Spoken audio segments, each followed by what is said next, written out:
नमस्ते दोस्तों। आज ना हम एक बहुत ही प्यारी सी कहानी सुनेंगे।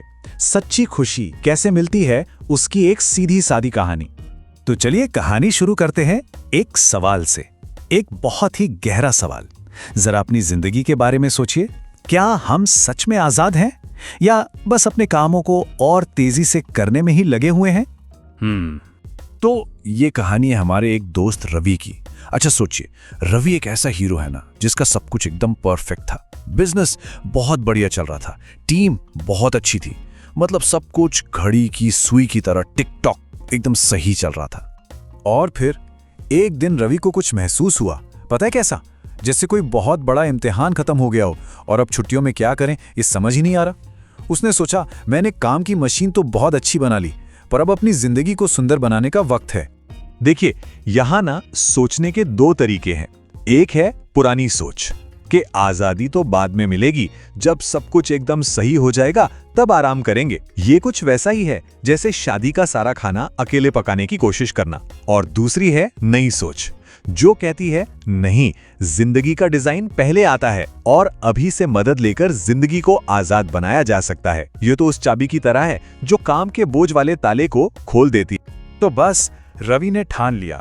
उसने अपनी खुशहाल जिंदगी का एक नक्शा बनाने का फैसला किया, एक ऐसा ब्लूप्रिंट जो उसे सच्ची आजादी दे सके।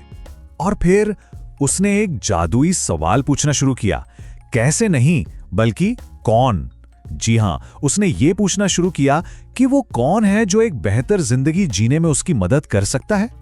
और रवि ने अपनी जिंदगी के हर हिस्से के बारे में सोचना शुरू किया। जैसे, अगर मैं 3 महीने की छुट्टी पर जाऊं तो बिजनेस कौन चलाएगा? मेरे घर के सारे काम बेहतर तरीके से कौन देख सकता है? मुझे मन की शांति के लिए कौन सिखा सकता है? और मुझे ज्यादा घूमने और एक हल्की फुल्की जिंदगी जीने में कौन मदद कर सकता है?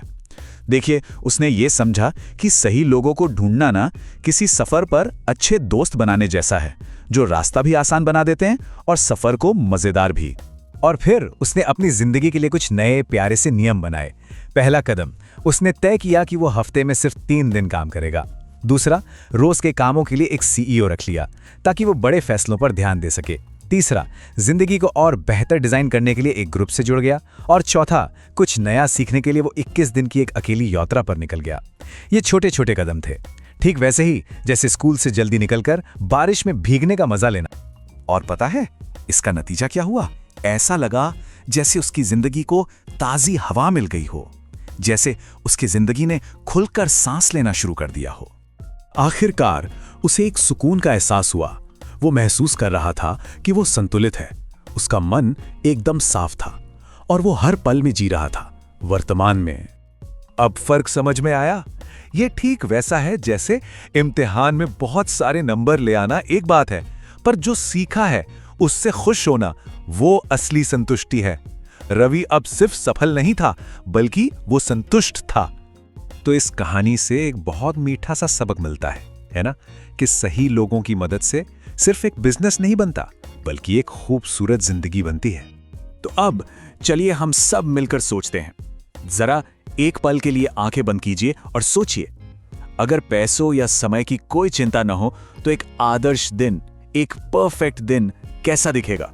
चलिए अब एक छोटी सी एक्शन टिप देखते हैं, एक ऐसा पहला कदम जिसे आज ही उठाया जा सकता है। अपने हफ्ते को ना कामों की लिस्ट की तरह डिजाइन नहीं करना है, बल्कि भावनाओं और आजादी से डिजाइन करना है। मतलब ये सोचना है कि हम कैसा महसूस करना चाहते हैं। जैसे, इस हफ्ते परिवार के साथ खुशी वाली चाय पीनी है या दोस्तों के साथ बारिश में घूमना है।